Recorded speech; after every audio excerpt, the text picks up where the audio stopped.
Hi, I'm Callie and welcome to Kapowski Reads, and this is my reading Scottish wrap up for April. I have been having a wee bit of a reading slump this entire month, so I've only got 3 books to chat about for my reading Scottish vlog, but at the time of recording this, 3 books is half of what I've read for the entire month, so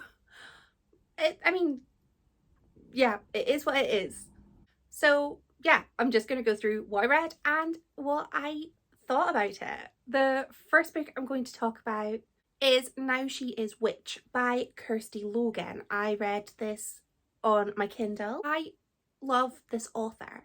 I have read, this was my 4th book by Kirsty Logan, and it is her newest book. It only came out in, I think, January. I got it for 99p because I wasn't going to buy it because I had loads of books to read, and then it was on a deal, so I was suckered in and I bought it, and now I've read it. This book is about a young woman called Lux, and her mother was convicted of being a witch, and Lux is of course very upset by this, and she meets a mysterious stranger who wants to take revenge on the Lord, who is the person that condemned Lux's mother to death. And so off they go on their merry little adventure. It's not merry, trying to get revenge on this Lord. And on the way to enact their revenge, secrets are revealed and friendships are made. I am not a fan of reading historical fiction surrounding witchcraft because I don't want to read about the horrible things that happened to people during the witch trials. I have read a whole lot of non-fiction surrounding those events, and they were not fun reading, so I don't tend to enjoy having any of that in my fiction. So I was very wary going into this book because I was a bit worried that it was going to go down some routes that I don't enjoy in fiction, and I didn't really like this book at all. No, that would be harsh. I really liked the characters. I really liked Lux, and I really liked Else, the mysterious stranger. I also really liked the performers that they met on their journey. I liked the girls that Lux made friends with, but I generally thought that everybody else was awful, and I hated them. So it was really hard to sort of read a book hating a lot of people in it. I was of course rooting for Lux and for Else, but I just sort of felt like there were a lot of decisions being made that felt probably character appropriate, but as a reader, almost infuriating. This book did include some descriptions of torture and mistreatment, and it was quite upsetting to read about. I really didn't enjoy reading those parts. I found myself getting really upset at them. So I think that this book just was not for me. I thought the writing was exquisite, as is classic in a Kirsty Logan. She just writes almost, it's like poetry, and it's just so emotive and descriptive and just lovely. It was just that the subject matter in this book was not for me. So this was a rare miss, but it has done nothing. I mean, it's not put me off this author. I'm gonna go and read more books by her because I like everything else I've read by her, so why would I not? The next book I read was a friend recommendation because I've had this book for a year or so and I hadn't read it, and I'd kind of forgotten that I had it because that's what tends to happen. And the book was Oh Caledonia by Elspeth Barker. One of my friends had raved about this over on Instagram, and I was like, I have that book. So it's just teeny tiny, and I thought, I know I can get through this with the month I've been having. Wee books are my sort of go-to right now. And this is a Scottish classic. It's a modern classic though. I think it came out in the late 80s, early 90s. It is about a young woman, a girl, 16. She is found one day at the bottom of a staircase, no longer with us. And the book is about her life. Her life and the events leading up to her demise. So our main character, Janet, led a sort of relatively quite a privileged life. She lived in a castle, but the castle was, you know, crumbly and falling apart, but still a castle is a castle. And she went to a private school and, you know, had all of these sort of advantages that a lot of people didn't have, but she was also really, really uncomfortable in these sort of high society situations. She loved animals. She wanted to just be out there with the animals and nature, and just had absolutely no desire to spend time in the pony club chatting to the other girls about things that just didn't interest her. The book, she was just such a tragic character. I really warmed to her. I thought that she was just a kid. She just was a kid and just had no desire to, you know, think about marriage, motherhood, all of that stuff, because she was a child.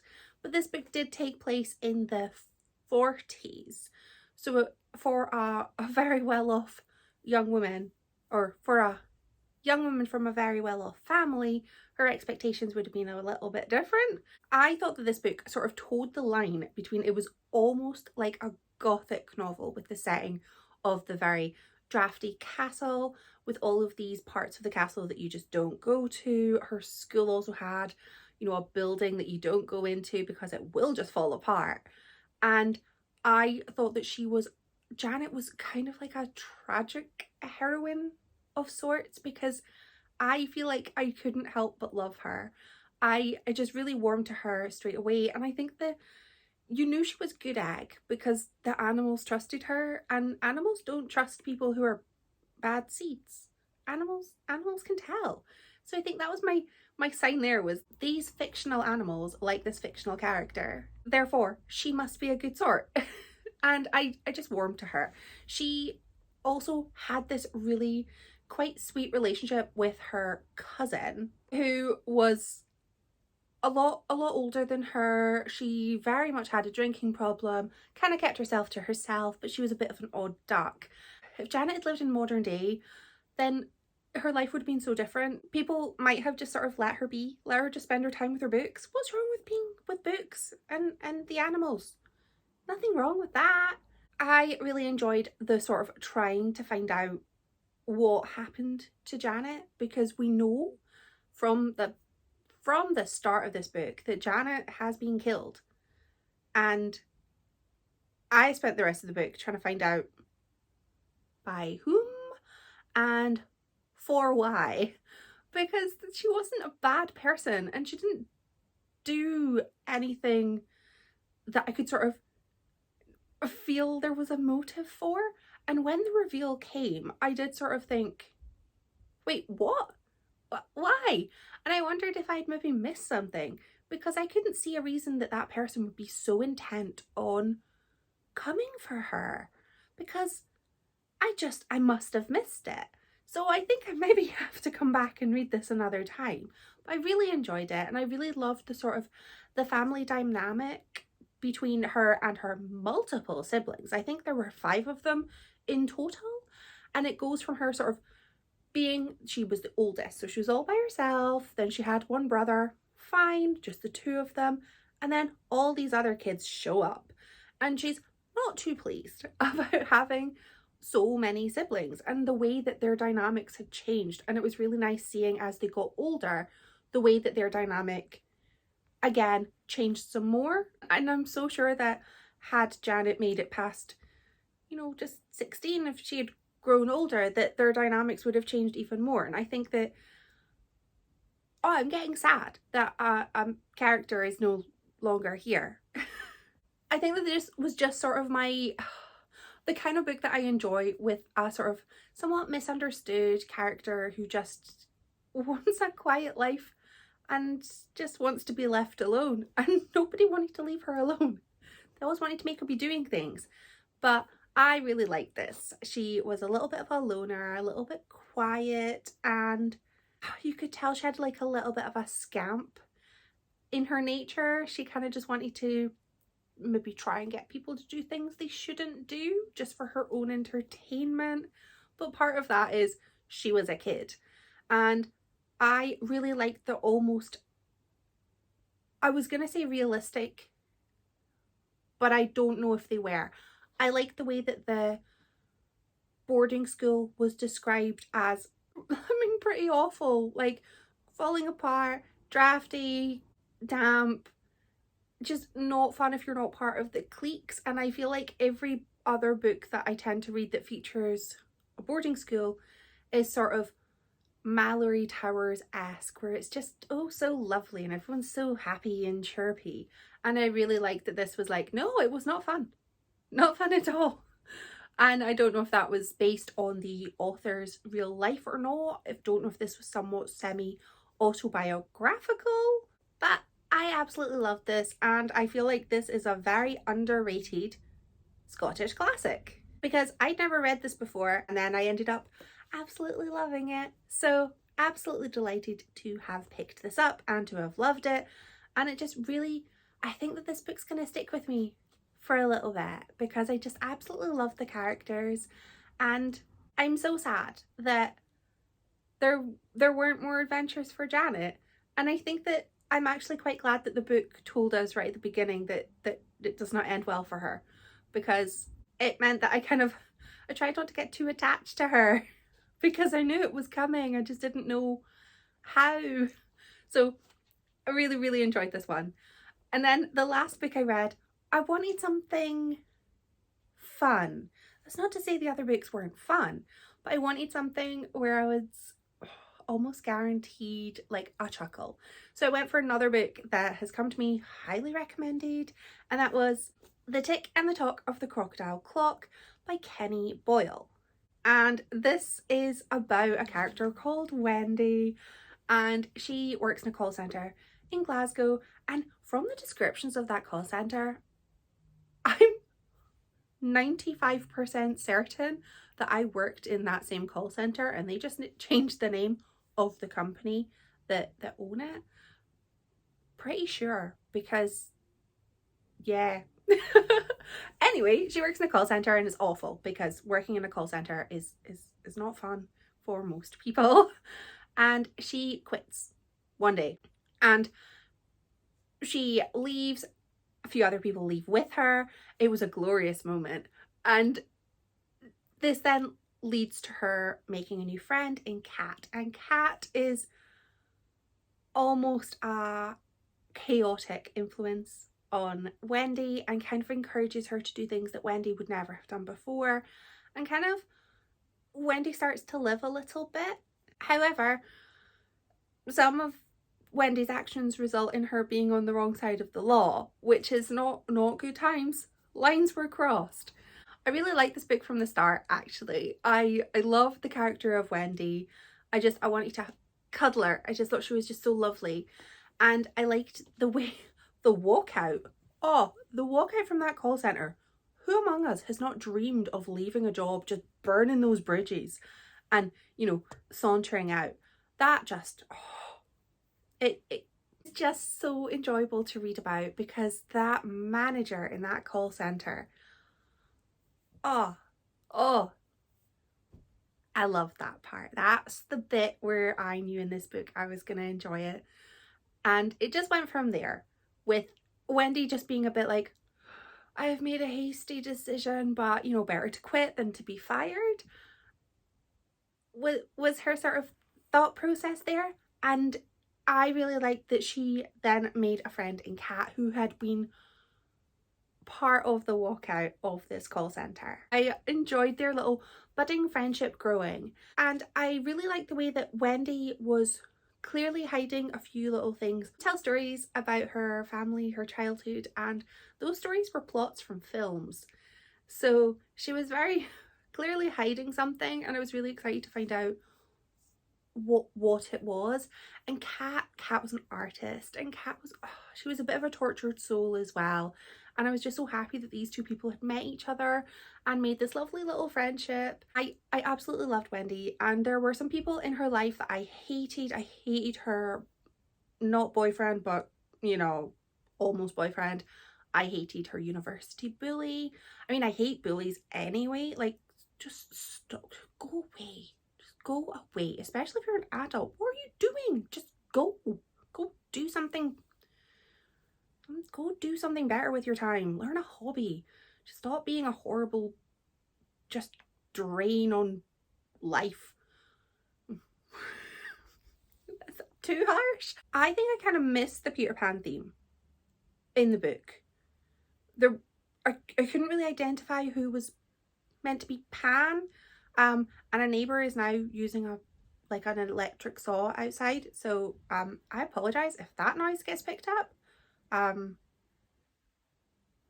Oh, I'm so grumpy. But I really did like this book. I loved the characters, and I thought the book was just exciting. I was really excited to find out, because again, this book started in a similar way to Caledonia, with the sort of, here's this really exciting thing that has happened and I'm going to take you back and lead you to it. So we start with Wendy running from the law, running from a baddie, and then we go sort of full circle to find out what took her, what led her to these circumstances. And I really enjoyed finding out what would cause this just rather timid character to break the law. And I really loved the way that Kat brought her out of her shell.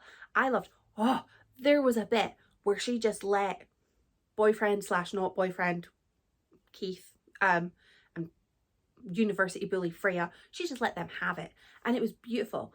And I wanted to, like, you know, do that like slow motion clap thing. I thought that that was just the perfect moment, and this book just had a few of those moments that I was like, good for her, good for her. I feel like she was a character that you just couldn't help but root for, and I utterly loved her. And this book was just, it was charming, it was exciting, and it did tackle some subjects where, like, I cried during this book as well. Oh, what a surprise, I cried at a book. But it tackled some really tough subjects as well, but it tackled them in a not depressing and bleak way. Like, there was light in this book, and I think that that's just so important when you do talk about some very difficult subjects, that you have to sort of just don't close the door when it's dark. Leave a wee light on so that you're not really, really sad at the end. And I feel like this book really did manage that. And I'm so glad I read it. And once again, everybody who recommended this book to me, you were right. It was glorious. I loved it. So those were my 3 Scottish fiction reads for April. I am partway through a non-fiction read as well, but it's a book about fishing, and it's not a book that I think would be of interest to most people. I'm only reading it because it's a book about fishing in a river in my hometown, and I was like, ooh, nostalgia. So I'm not mentioning that book in detail in this vlog, because I just thought, I don't know if anybody would want to know about that. But if you are interested, do let me know. That's it. I've only got 3 books, and I had a good time with 2 of them. I'm gonna go and find out what all that sawing is about. Thanks for watching. Bye.